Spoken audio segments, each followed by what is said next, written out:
Brought to you by Penguin.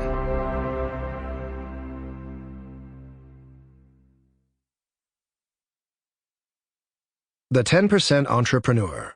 Live your startup dream without quitting your day job, by Patrick J. McGinnis. This book is read by Elijah Alexander. To all my teachers, especially my parents. Introduction. Are you ready to become a 10% entrepreneur? If you've been following the rapid changes in technology, opportunity, and mindset that are reshaping the global economy, then you've probably noticed that a movement is taking form. Everywhere you look, people are embracing entrepreneurship, flexibility, and autonomy as never before, even while holding down full-time corporate jobs. A recent college graduate is starting his own lobster roll empire.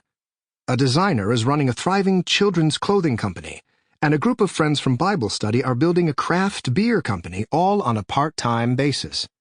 For them, entrepreneurship is a choice that is additive rather than absolute, and it offers upside opportunity and downside protection, all while making their lives richer and more interesting.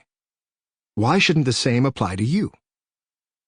What does it mean to be a 10% entrepreneur? You will invest at least 10% of your time and, if possible, 10% of your capital into new investments and opportunities. By leveraging your base of experience and your network, you will choose opportunities that play to your strengths and that are complementary to your career and your interests. Most important, you will be the owner of everything you create. You may change your career at multiple points in a lifetime, changing functions, changing roles, and changing companies. But you'll always be creating value for the most important employer of all, you. Let me make something very clear from the outset. This book is not anti-corporate or anti-job. In fact, it's quite the opposite.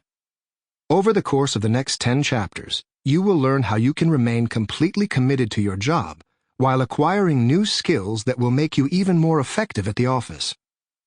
After all, there are lots of reasons to appreciate your day job. It provides a place for you to learn, network, take risks, and contribute to a team. You enjoy opportunities for advancement, education, and social interaction.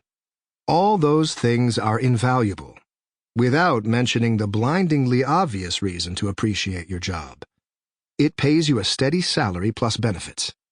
None of those considerations should be taken for granted. But as I learned the hard way, you also need to look for more.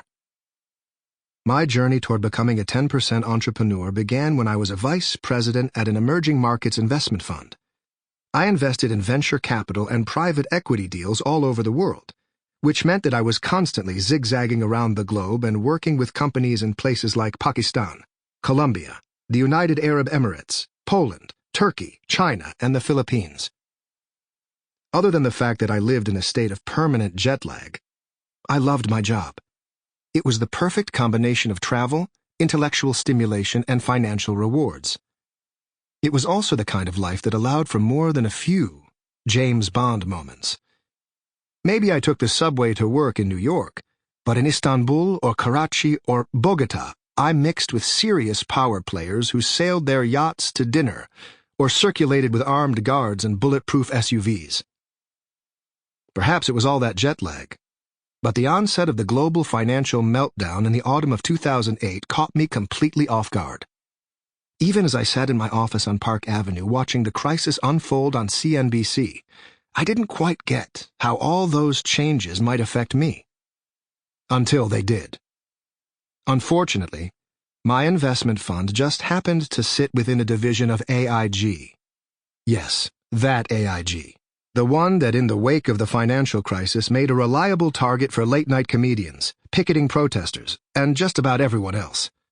It was the company about which Congressman Paul Hodes of New Hampshire declared, "I think AIG now stands for arrogance, incompetence, and greed."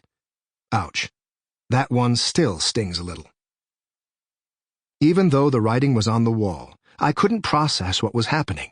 It didn't make sense. AIG wasn't some bold, sexy hedge fund. It was a boring insurance company with $1 trillion balance sheet. $1 trillion. Sample complete. Ready to continue?